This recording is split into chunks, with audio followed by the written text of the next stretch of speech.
दोस्तों, आपको पता ही है कि लखनऊ के अलीगंज में बने एक कोचिंग सेंटर में आग लगती है, जिसमें 15 लोगों की जान, लोग क्या बच्चों की जान चली जाती है जो वहाँ स्टूडेंट्स थे। कई बच्चे भी, लेकिन वाकई इस हृदय विदारक घटना ने हर किसी को झकझोर कर रख दिया। लेकिन अब सवाल उठ रहा है, जहाँ पूरे देश में इस घटनाक्रम पर नाराजगी भी है, गुस्सा भी है, संवेदनाएं प्रकट की जा रही हैं, लोग ना अलग अलग तरीके से उसे देख रहे हैं। क्या सरकार उसी नजरिए से उसे देख रही है या सिर्फ अपनी साख को बचाने में जुटी हुई है? क्योंकि पहले तो मैं आपको दिखाऊंगा हुआ क्या था, फिर यह भी आपको दिखाने जा रहा हूं कि कैसे एक भारतीय जनता पार्टी की महिला सपोर्टर, दावा यह है कि इस पूरे घटनाक्रम में उनका बच्चा भी खो दिया उन्होंने, वो योगी आदित्यनाथ से बात करती हैं, चेहरे पर योगी आदित्यनाथ के मास्क होता है और वो अचानक से महिला जो भारतीय जनता पार्टी की सपोर्टर होने का दावा करते हुए योगी आदित्यनाथ के सामने अपनी पीड़ा रखती हैं, वो कुछ ऐसा कहते हैं योगी आदित्यनाथ की फौरन ही पीटीआई आवाज म्यूट कर देता है। ऐसा करने की जरूरत क्यों?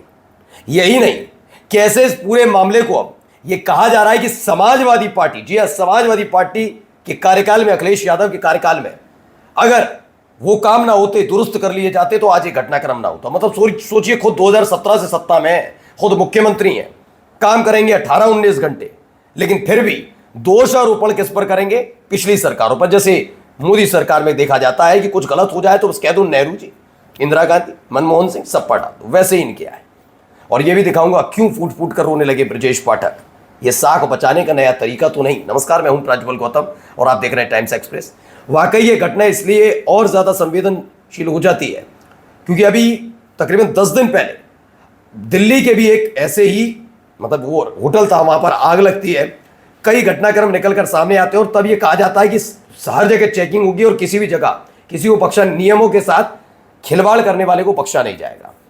ये कहा तो जाता है, क्या हुआ उस समय तो आपने देखा कि मुस्लिम लड़कों ने जान बचाई। एक गद्दे वाले थे सामने, उन्होंने अपने गद्दे रख दिए थे, जब उस पर बच्चों ने जो होटल में रह रहे थे उसमें कूद के अपनी जान बचाई थी। तो बाद में जो बाकायदा मुसलमानों के खिलाफ जहर उगलते हैं तो कहने लगे रेस्क्यू जिहाद है। यहां तक की बात सोशल मीडिया पर की जाने लगी उन लोगों के लिए। खैर, खुद तो बचाने आए नहीं, दूसरों के लिए कहते हैं।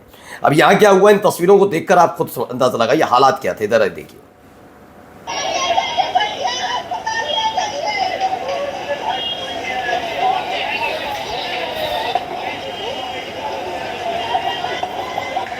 सोचिए पूरा का पूरा जल गया।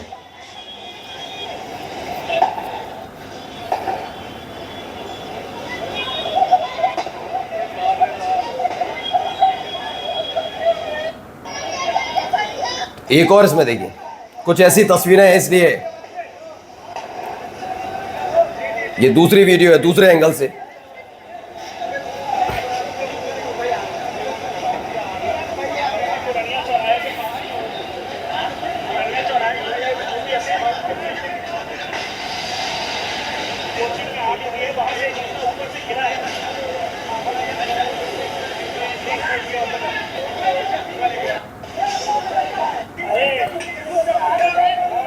ये देखिए, इसके बाद आग बुझाने की जो कोशिश हुई थी वो भी आपको दिखा रहा हूं।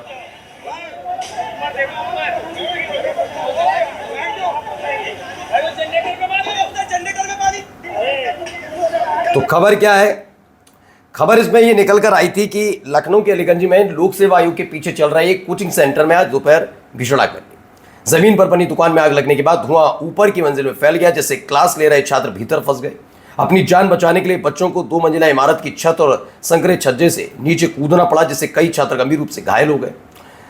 घटना की गंभीरता को देखते हुए डिप्टी सीएम ब्रजेश पाठक पहुंचे, DM Vishakh Iyer, ADCP north twinkle Jain समेत प्रशासन के वरिष्ठ अधिकारी मौके पर पहुंचे। दमकल विभाग की कई गाड़ियां पहुंची। हाइड्रोलिक प्लेटफॉर्म की मदद से आग पर काबू पाने और फंसे लोगों को निकालने का अभियान चलाया गया।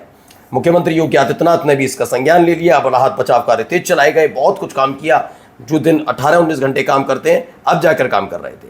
एक ऐसी वीडियो आपको दिखाऊंगा जिसे देखकर आपके रोंगटे खड़े हो जाएंगे, वहीं की बताई जा रही है। जरा ये देखिए, ये देखिए क्या हो रहा है यहाँ पर।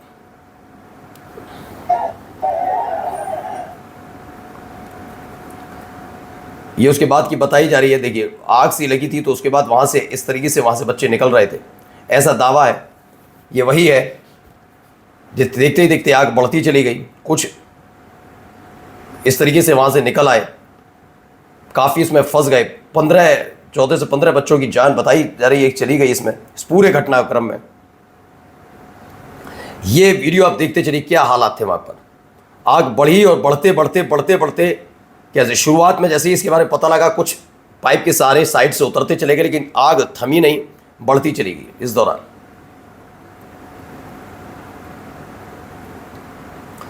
और वहां कुछ लोग थे वो लगातार बचाने की कोशिश कर रहे थे। कुछ छात्रों ने कूदकर अपनी जान बचाई है वहां पर। योगी आदित्यनाथ वहां पर पहुंचे, ब्रजेश पाठक उनके साथ, कई बड़े अधिकारी वहां पर घटनास्थल पर पहुंचे योगी आदित्यनाथ। तमाम चीजें अभी तो और घटनाक्रम इसमें आपको दिखाऊंगा, और इन घटनाक्रमों को देखकर आप खुद ही अंदाजा लगाइए कितनी संवेदनशीलता थी कि सब कुछ जलकर खाक हो गया, कुछ ऐसे हालात। ठीक है, इसे लेकर जो दावा है वो ये ऐसी घटना और जनहानि बहुत दुखद है। देश के जिम्मेदार नेता और प्रशासन के अधिकारियों की आत्मा मर चुकी है, जमीर बिक चुका है, लेकिन सुन नहीं सकते, केवल दिखावे के साथ मीडिया पोस्ट डालते हैं। बिल्कुल आगे देखिए जरा यहाँ पर क्या कहने आए थे, इधर सुनिए।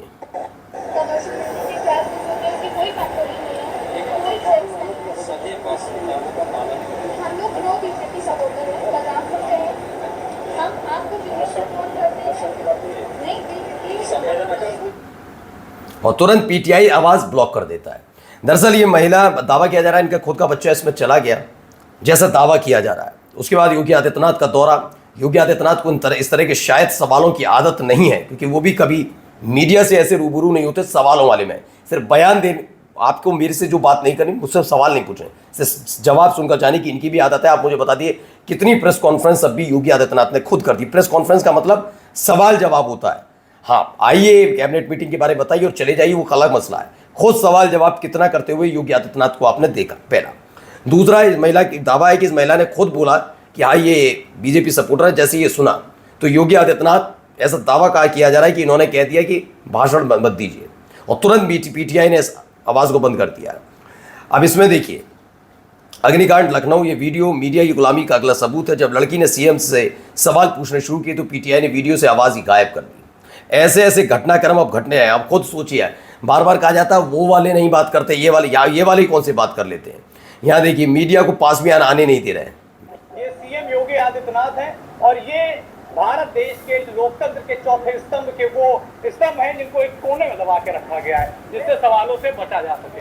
अब आप ये कैमरे जो देख रहे हैं, ये पीआर के वो कैमरे हैं जो कि सोशल मीडिया पर ये दिखाए जाएंगे कि उत्तर प्रदेश के मुख्यमंत्री योगी आदित्यनाथ जो है वो घायलों से, पीड़ितों से मिलने पहुंचे हैं। लेकिन जिनको सच में जवाब देना चाहिए वो यहाँ पर खड़े हुए हैं, इतनी दूरी है ये। अब देखिए पत्रकार खुद पोल खोलने लगे हैं कि क्या क्या किया जा रहा है। हर कोई इसी बारे में पूछा, बैरिकेड लगा दिया गया, पत्रकारों को आने नहीं दिया जा रहा। और यहाँ देखिए, यहाँ तो अलग ही है, जरा सुनिए, देखिए।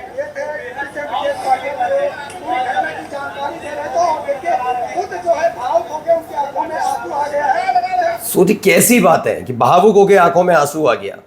आपने कभी ये सोचा है कि दूसरी तरफ भी देखा जाए, देश में हो रहे भ्रष्ट सिस्टम द्वारा हत्याओं पर अगर अपनी जिम्मेदारी दिखानी है तो ब्रजेश पाठक जी की तरह मौके पर पहुंचकर कैमरे के सामने रोना स्टार्ट कर दीजिए, या फिर धर्मेंद्र प्रधान की तरह किसी घायल नीट अभ्यर्थी की मदद करवा दीजिए, और फिर कैमरे के सामने परिवार वाले से बात कर सहानुभूति बटोरिए।